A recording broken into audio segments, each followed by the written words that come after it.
Mr. Stewart, in your book you have 4 poems. Is it true that you've only written 8 poems in your life? I don't know how to answer that because I don't know whether they're even poems. Mm-hmm. Well, they rhyme. Well, that's they're sort of things that happened in my life that I made rhyme. Mm-hmm. You've never written an autobiography. I mean, my wife Gloria, about 20 years ago when I wrote the first one. Mm-hmm. You've never written an autobiography, yet you tell stories that happened to you in your life in this book. Is this your way of telling some stories about your life? No, I never thought of it that way. I've kept these rhymes that I had, sort of like keeping a diary. Mm-hmm. You know, a thing will happen, and I said, no, I don't want to forget this, as I say, 20 years ago, my wife Gloria gave me the idea.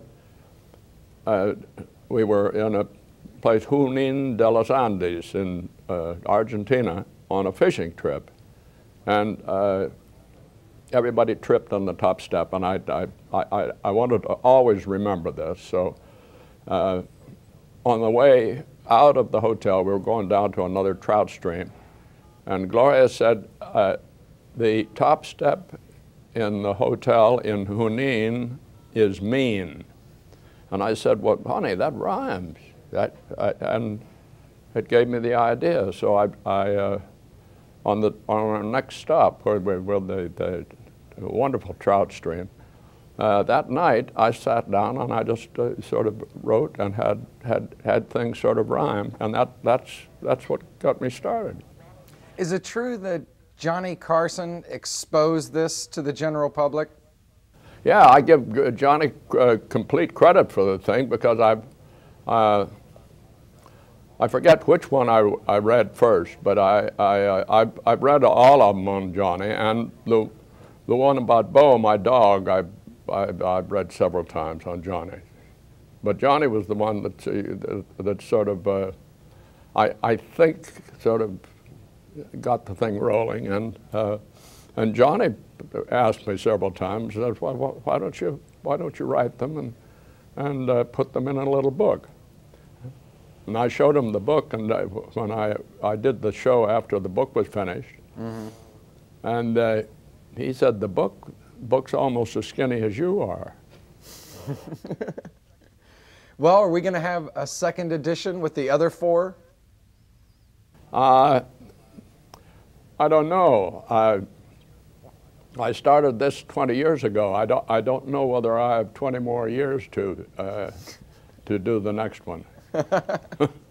When you started in films over 50 years ago, did you think that you would be around this long and still, you know, so highly regarded? I mean, you're truly one of the screen legends.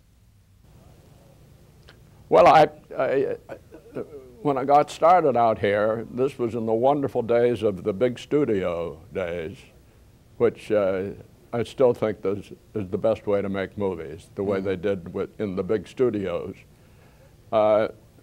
You were so busy, you were working all the time, and you were so busy that you didn't have time to think about things like that. You had this job and you tried to improve. An actor's always trying to improve, just like I don't think an actor ever gets the right to sit down and say, well, now I've conquered this, and now I've become a complete actor, and there's nothing. You never stop learning about acting.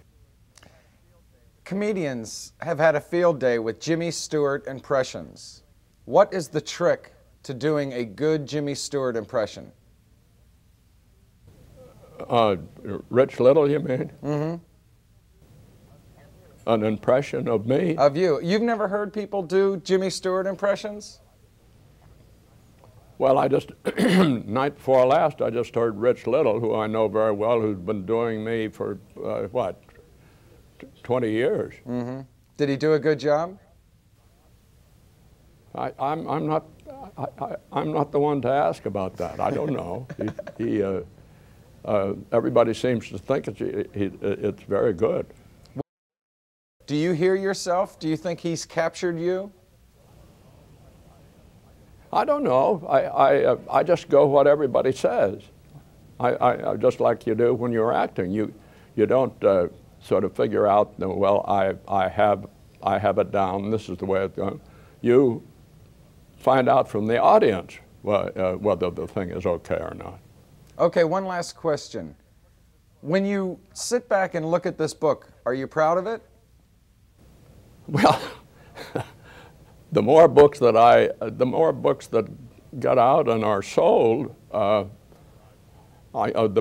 better I feel. Thank you very much, Mr. Stewart. You're welcome. Good luck. I enjoyed it.